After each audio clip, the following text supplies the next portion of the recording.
For 25 years, I played video games every single day, anywhere between 4 and 12 hours on a given day. I did not have the courage during all that time to call it what it was, a video game addiction. And I didn't begin to be able to make a change, start hazarding my way out of that abyss until I had one key recognition. Video games were never the problem, but they were always a solution. Here's how it went down for me. I went from being a straight A student to something of a dropout very rapidly.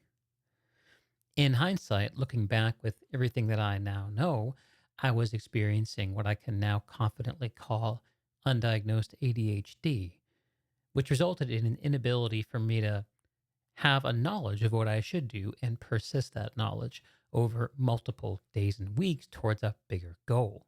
School went from being something that I could do by simply cramming for a night and showing up and wowing folks to being something where the effort that I put in over days and weeks suddenly was required, and I could not measure up to that. I did not have the structure within myself in order to be able to arrive to deferred consequences, and I paid the price. The result of it was an alienation from my school, my friends, my life. And as I felt the negative signals begin to pile up and pile up outside of me, I withdrew further and further in and put myself into the screen. It was at a time where the internet was just beginning to blossom. Broadband was just proliferating, and I was one of the first to arrive there and find these online gaming spaces. I played in the World of Warcraft beta, and in fact, I played in these online communities for years before that.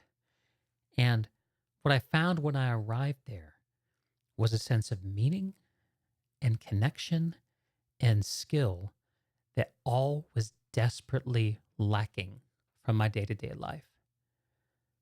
I escaped into those worlds in order to be able to find some means of becoming what felt like being a human being. And over weeks and months and years, as technology and the internet was becoming more and more compelling, I tumbled further and further down the hole. Till eventually, many, many years later, I struck rock bottom. When I did, I didn't exactly have this insight. I didn't understand that video games were solving a problem for me. And I hadn't yet named that problem. But I understood that I had been repeating myself for a very long time. That I'd been going through this cycle of getting excited about a game, investing myself into it, keeping trying until eventually I burned myself out and quit and start looking for the next thing. Rinse and repeat.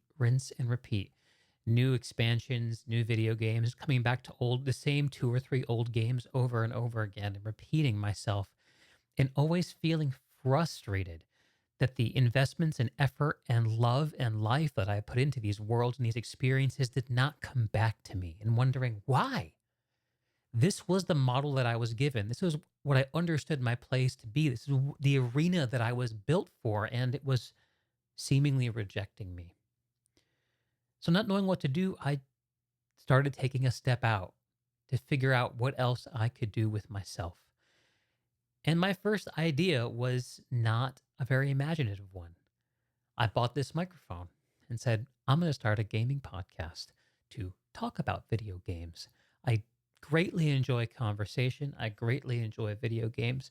Why not do something creative?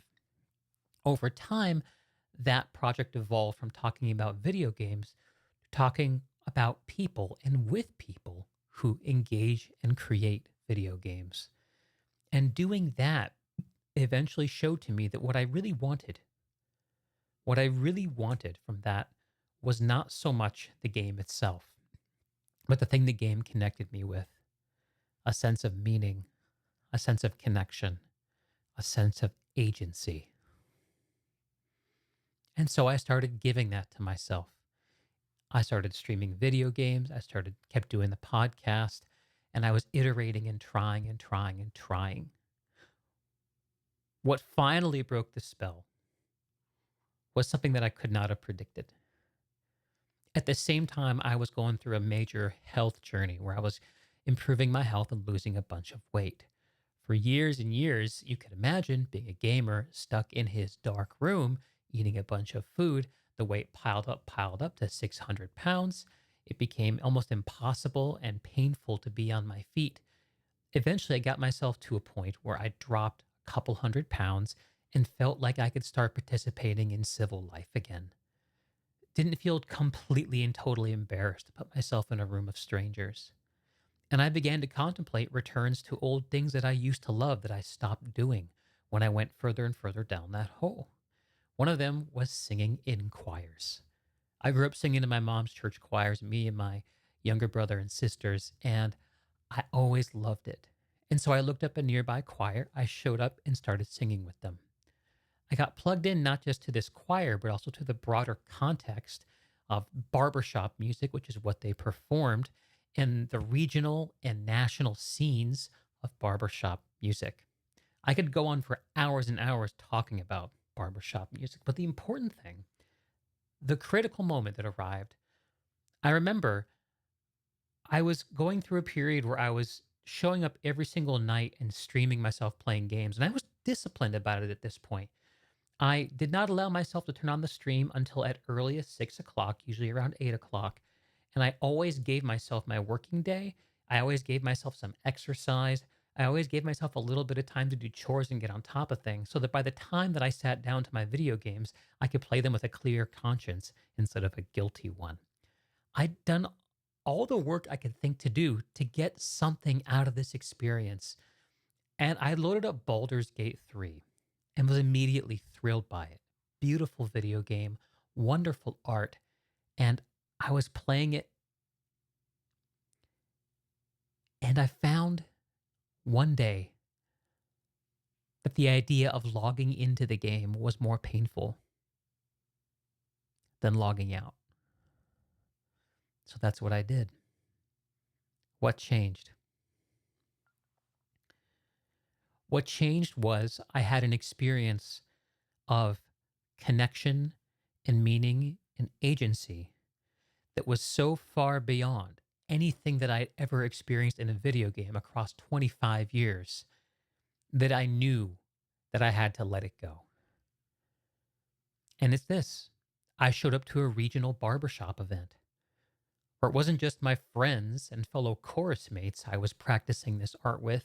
It was this whole institution, this whole culture, this whole coaching system, these different choirs from different areas, and these fun little competitions and games and barbershop tags, which are like small little snippets of songs that you all teach each other on the fly and learn and sing right there.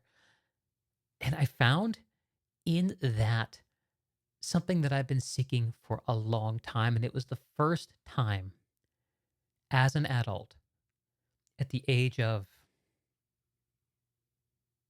I was 40 years old. First time as an adult at the age of 40 that I began to believe that I had a place in the world outside the screen.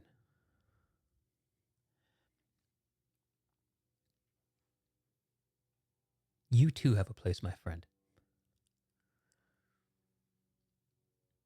And you will start